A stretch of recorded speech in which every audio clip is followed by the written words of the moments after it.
ஓம் ஸ்ரீ குருபியோ நமக. ஓம் ஸ்ரீ மகா பெரியவா சரணம். நவம்பர் 23 நாளைய தினம் தேய்பிரை அஷ்டமி. எலுமிச்சை, மிளகு, அப்புறம் உப்பை வைத்து இந்த ஒரு பரிகாரத்தை நீங்கள் வீட்டில் செய்கிறது மூலயமா உங்கள் குடும்பத்தில் கூடிய எல்லா கெடுதல்களும் நீங்கி பணம் தினம் தினம் வந்துக்கிட்டே இருக்கும். அது என்ன பரிகார முறைன்னு பார்க்கறதுக்கு முன்னாடி நம்மளோட வீடியோஸை இப்போ தான் நீங்கள் ஃபஸ்ட் டைம் பார்க்குறீங்கன்னா மறக்காமல் சப்ஸ்கிரைப் பண்ணிக்கோங்க. தொடர்ந்து இது மாதிரி அப்டேட் தெரிஞ்சுக்கிறதுக்கு பக்கத்தில் நோட்டிஃபிகேஷன் பெல்லை கிளிக் பண்ணி ஆல் அப்படிங்கிற செலக்ட் பண்ணிக்கோங்க. இப்போ மிளகு, எலுமிச்சை, உப்பை வச்சு என்ன பரிகாரம் எந்த நேரத்தில் செய்யணும் அப்படிங்கிற பற்றி தெளிவாக தெரிஞ்சுக்கலாம்.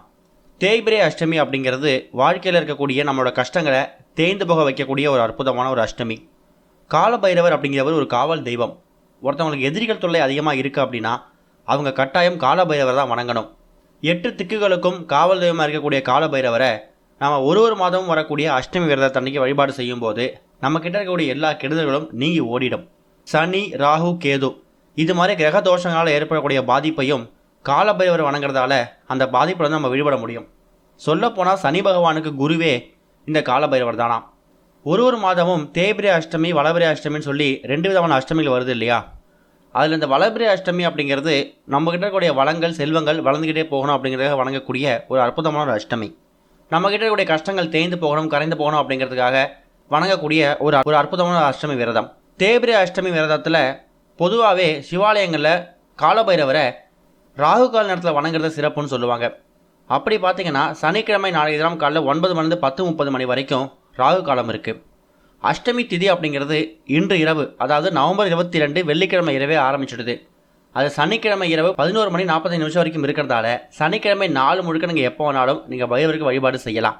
உங்கள் வீடு பக்கத்தில் கூடிய சிவாலயத்துக்கு போனீங்கன்னா அங்கே கட்டாயம் காலபைரவருக்கு அவரோட சன்னதியில் அபிஷேக ஆராதனை நடக்கும். அந்த அபிஷேக ஆராதனைக்கு தேவையான பொருட்களை உங்கள் கையில் வாங்கி கொடுக்கறது கூடுதல் சிறப்பு. அதுவும் முடியலையா, ஒரே ஒரு தீபத்தை பைரவருக்காக ஏற்றி வச்சுட்டு சிவப்பு நிற மலர்கள் என்ன இருக்கோ அதை பைரவருக்கு சமர்ப்பிச்சுட்டு நீங்கள் வரலாம். பொதுவாகவே இந்த உக்கிரமான தெய்வங்களாக இருக்கக்கூடிய காலபைரவர், வாராகி அம்மன் இவங்கெல்லாம் பார்க்குறது ரொம்ப உக்கிரமாக இருப்பாங்க. ஆனால் பழகி பார்த்தோன்னா குழந்தை மனசு மாதிரி. நாம் என்ன வரன்னு கேட்குறோமோ அதை அப்படியே வாரி வழங்கிடுவாங்க. குறிப்பாக நமக்கு எதிரிகள் தொல்லை அதிகமாக இருக்குது, கடன் பிரச்சனை இருக்குது, போட்டி பொறாமல் இருக்குது அப்படின்னு நினைக்கிறீங்களே, அவங்க எல்லாமே காலபைரவரையும் வாராகி அம்மனையும் தொடர்ந்து வணங்கிட்டு வர்றது ரொம்ப விசேஷம். சில பேர் வீடுகளில் காலபைரவர் ஃபோட்டோஸ்லேயே வச்சுருப்பாங்க. அவங்க எப்பவும் போல் வழிபாடு நடத்தலாம். காலபைரவர் ஃபோட்டோ இல்லாதவங்க என்ன செய்யலாம்னா சின்னதாக ஒரு விளக்கேற்றி வச்சு அதை பைரவராக பாவித்து நீங்கள் வழிபாடு செய்யலாம். சொல்லப்போனால் பைரவர், இந்த காலபைரவர் கார்த்திகை மாதத்தில் வரக்கூடிய தேய்பிரை அஷ்டமி அன்னைக்கு தான் அவதரிச்சிருக்காராம். அதனால் கார்த்திகை மாதத்தில் வரக்கூடிய இந்த ஒரு தேய்பிரை அஷ்டமியை காலபைரவாஷ்டமி, காலபைரவர் ஜெயந்தி அப்படிங்கிற மாதிரி பல பேரில் குறிப்பிடுறது உண்டு. வருடத்தில் இத்தனை நாட்கள், இத்தனை மாதங்கள் நீங்கள் பைரவரை வணங்கினதே கிடையாது. இப்போ தான் முதல் முறை நீங்கள் வணங்க போகிறீங்கன்னா கட்டாயம் நவம்பர் 23 வந்திருக்கக்கூடிய இந்த ஒரு தேய்பிரை அஷ்டமி அன்னைக்கு நீங்கள் பைரவரை வணங்கி பாருங்கள். உங்கள் கிட்ட இருக்கக்கூடிய எல்லா விதமான கஷ்டங்களும் கரைந்து போகிறத நீங்கள் கண்கூடாக பார்க்க முடியும். ரொம்ப பெருசாக நீங்கள் வணங்கணும் அவசியம் கிடையாது. பைரவர் அப்படிங்கிறது சிவபெருமான அவதாரங்களில் ஒரு அவதாரம். அதனால் சிவபெருமானுக்கு நீங்கள் எப்படி வழிபாடு நடத்துவீங்களோ அதே வழிபாடு நீங்கள் பைரவருக்கு செஞ்சாலே அது மனசார ஏற்றுப்பார். அதே மாதிரி இன்றைக்கி நமக்கு வாழ்க்கையில் இருக்கக்கூடிய பல பிரச்சனைகளுக்கு முக்கியமான காரணமாக இருக்கக்கூடியது என்னென்னு கேட்டிங்கன்னா போட்டி, பொறாமை, கண் திருஷ்டி தான். அப்படிப்பட்ட சில விஷயங்களை விலக்கிக்கிறதுக்காகவும் நம்ம பைரவரையும் வாராகி அம்மனை வழிபாடு செய்யலாம். அப்படிப்பட்ட ஒரு வழிபாடு, அப்படிப்பட்ட ஒரு பரிகார முறை தான் நீங்கள் இந்த பதிவில் இன்றைக்கி தெரிஞ்சுக்க போகிறீங்க.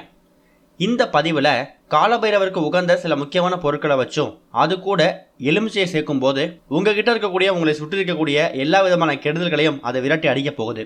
இந்த பரிகாரத்தை எத்தனை மணிக்கு செய்யணும்னா, பகலில் நீங்கள் கோவிலுக்கு போகிறது, வழிபாடு செய்யறதெல்லாம், கோவிலுக்கு போகிற விஷயங்கள் எல்லாத்தையுமே நீங்கள் பகல் நேரத்தை முடிச்சிருங்க. ஆனால் இந்த பரிகாரத்தை மாலை ஒரு 6:30 மணிக்கு மேலே, கொஞ்சம் இருட்டினதுக்கு அப்புறம் செய்யறது சிறப்பு.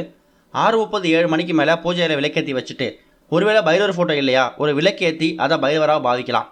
முதல்ல ஒரு சின்ன கிண்ணத்துலேயோ ஒரு அகல் விளக்குலையோ கொஞ்சமாக கல்லுப்பு எடுத்துக்கோங்க. அந்த கல்லுப்பு மேலே 5 எண்ணிக்கையில் மிளக வைக்கணும். இப்போ நாங்கள் வீடியோவில் காமிச்சிருக்க மாதிரி இந்த அளவுக்கு கல்லுப்பு எடுத்தால் கூட போதும். அதில் 5 எண்ணிக்கையில் மிளக வச்சுட்டு அதுக்கப்புறமா ஒரு எலுமிச்சை இருக்கு இல்லையா, அந்த ஒரு எலுமிச்சையை 2ஆக கட் பண்ணி 2 பக்கமும் நீங்கள் குங்குமத்தால் தடவிடணும். வெள்ளிக்கிழமைகளில் வீட்டு நிலைவாசலில் எலுமிச்சையில் குங்குமம் தடவி வைக்கிறது மூலயமா நம்ம வீட்டுக்குள்ளே எந்த விதமான கெடுதலும் வராது, வீட்டுக்குள்ளே கூடிய கெடுதல்கள் விரட்டி அடிக்கப்படும் அப்படிங்கிறது ஒரு பெரிய நம்பிக்கை. இப்போ வரைக்கும் எவ்வளோ பெண்கள் அவங்க வீட்டோட நிலைவாசல் படியில் இந்த எலுமிச்சையில் குங்குமம் தடவி வச்சுக்கிட்டு இருக்காங்க. அப்படிப்பட்ட ஒரு முறை தான் இது. ஆனால் இந்த இடத்துல நம்ம நிலைவாசல் வைக்க போகிறது கிடையாது. அதுக்கு மாறா உங்ககிட்ட இருக்கக்கூடிய கண் திருஷ்டி, பில்லி, சூனியம், ஏவல் இது எல்லாத்தையும் விரட்டி அடிக்கிறதுக்கான ஒரு அற்புதமான வழிபாடு. பூஜை அறையில் கல்லுப்பில் கொஞ்சமாக மிளக வச்சுட்டு அதுக்கப்புறம் 2 பக்கமும் ஒரு எலுமிச்சை, அதாவது பாதியாக கட் பண்ணீங்களே, அது ரெண்டத்தையும் ஒரு பக்கம் வச்சுட்டு முதல்ல உங்களோட குலதெய்வத்தையும் இஷ்ட தெய்வத்தையும், அதுக்கப்புறமா சிவபெருமானையும், கடைசியாக காலபைரவரை மனசார நினச்சிக்கிட்டு எங்கள் வீட்டில் எந்த விதமான கெட்ட சக்திகள் கெடுதல் இருந்தாலும் அதெல்லாம் விரட்டி அடிக்கப்படணும், எந்த விதமான கெடுதல்களும் எங்களை நெருங்கக்கூடாது, எங்களுக்கு போட்டி அப்படிங்கிறது இருக்கக்கூடாது, பகைவர்களாக இருக்கவங்க கூட எங்களுக்கு நண்பர்களாக மாறணும்னு சொல்லி மனசார வேண்டிக்கிட்டு ஓம் காலபைரவாய நமக அப்படிங்கிற மந்திரத்தை ஒரு 3 முறை உச்சரிச்சிடுங்க. உச்சரித்து முடித்துட்டு அதுக்கப்புறம் என்ன செய்யணும்னா, உங்களோட அன்றாட வேலை பார்க்கலாம். இரவு ஒரு 8 மணிக்கு மேலே உங்கள் பூஜையெல்லாம் முடிச்சதுக்கப்புறமா அந்த 2 எலுமிச்சை இருக்குல்ல, அந்த 2 எலுமிச்சையை உங்கள் வீட்டில் இருக்கக்கூடிய எல்லாரையும் வரிசலாக அமர வச்சு வீட்டில் இருக்கக்கூடிய பெரியவங்கள் சிறியவர்களுக்கு செய்யலாம். ஆண்கள் பெண்களுக்கும், பெண்கள் ஆண்களுக்கும் செய்யலாம். கணவர் மனைவிக்கும், மனைவி கணவருக்கும் செய்யலாம். உங்களோட இடது கையில் அந்த எலுமிச்சை 2த்தையும் பிடிச்சிக்கிட்டு உங்களோட தலையை இடது பக்கம் 3 முறை, வலது பக்கம் 3 முறைன்னு இந்த திருஷ்டி கழிப்பாங்களே, அது மாதிரி அந்த எலுமிச்சை சுற்றிடணும். அதுக்கப்புறமா அந்த எலுமிச்சையை உங்கள் வீடு பக்கத்தில் 6 ஏரி குளம் இருந்ததுன்னா அவங்க கொண்டு போட்டுட்டு திரும்பி பக்கமாக வந்துடுங்க. அப்படி இல்லைனா வீட்டோட வெளிப்பக்கம் யாரு காலையும் பட்டாத அளவுக்கு ஏதாவது செடியில் கொண்டு போய் போட்டு வந்துடுங்க. ஒரு முறை செஞ்சால் கூட போதும். தேய்பிரை அஷ்டமி அன்னைக்கு இப்படி செய்யறது மூலமா என்ன நடக்கும்னா, உங்ககிட்ட இருக்கக்கூடிய எல்லா விதமான கெடுதல்களையும் அந்த எலுமிச்சை உள் வாங்கிக்கும். அதுக்கப்புறம் உங்களுக்கு பண வரவுக்கு என்னென்ன விஷயங்கள் தடையாக இருக்கோ அந்த தடையெல்லாமே விரட்டி அடிக்கப்படும்.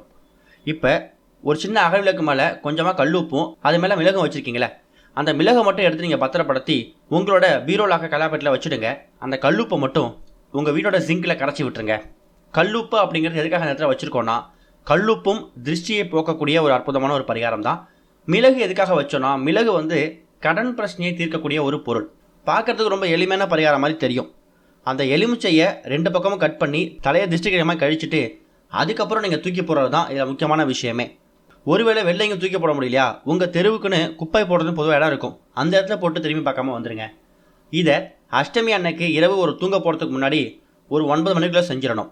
இப்படி செய்கிறதால கட்டாயம் உங்கள்கிட்ட கூடிய எல்லா கெடுதலும் விலகி ஓடிடும். பார்க்கறதுக்கு ரொம்ப எளிமையான பரிகாரம் மாதிரி தெரியும், ஆனால் இது மூலயமா கிடைக்கக்கூடிய பலன்கள் ரொம்ப பெருசு. அதே நேரம் நாளைக்கு அஷ்டமி அப்படிங்கிறதால உங்கள் கையால் நாய்க்கு உணவளிங்க. யார் ஒருத்தவங்க அவங்க வாழ்க்கையில் தினமும் நாய்க்கு உணவளிக்கிறாங்களோ அவங்களுக்கு எதிரிகள் பகைவர்களே இருக்க மாட்டாங்களாம். ஏன்னா நாய் அப்படிங்கிறது பைரவரோட வாகனம். பைரவரை நீங்கள் எந்த அளவுக்கு வணங்குறீங்களோ அந்த பலனை நீங்கள் நாய்க்கு உணவளிக்கிறது மூலமா பெற முடியும். நாய் அப்படிங்கிறது ஒரு நன்றியுள்ள ஜீவன். அதுக்காக மட்டும் நம்ம அந்த சாப்பாடு வைக்க போகிறது கிடையாது. பைரவரோட வாகனம் அப்படிங்கிறதால நீங்கள் நாய்க்கு தினமும் உணவளிச்சுட்டு வர்றதால அந்த பைரவரோட காலபைரவரோட அனுகிரகம் கடாட்சம் உங்கள் மேலே விழுந்துக்கிட்டே இருக்கும். அது மூலயமா உங்களை சுற்றிக்கூடிய பகைவர்கள் கூட நண்பர்களாக மாறிடுவாங்க. வியாபாரத்தில், தொழிலில் எந்த விதமான போட்டி போறாமல் இருக்காது. அப்படி இருந்தாலும் அதெல்லாம் தானாக விலகிடும். மற்றவங்களோட தொழில் முன்னேற மாதிரி உங்கள் தொழிலும் முன்னேறும். கார்த்திகை மாதத்தில் வந்திருக்கக்கூடிய இந்த ஒரு தேய்பிரை அஷ்டமி நம்ம முன்னாடி சொன்ன மாதிரி பைரவர் அவதரித்த ஒரு அஷ்டமி. இந்த ஒரு அஷ்டமி தினத்தில் எலுமிச்சை வைத்து பண்ணக்கூடிய இந்த ஒரு பரிகாரம் உங்கள் வாழ்க்கையில் பெரிய முன்னேற்றத்தை ஏற்படுத்தும். முயற்சி பண்ணுங்கள், நல்லதே நடக்கும். ஓம் ஸ்ரீ குருபியோ நமக. ஓம் ஸ்ரீ மகா பெரியவா சரணம்.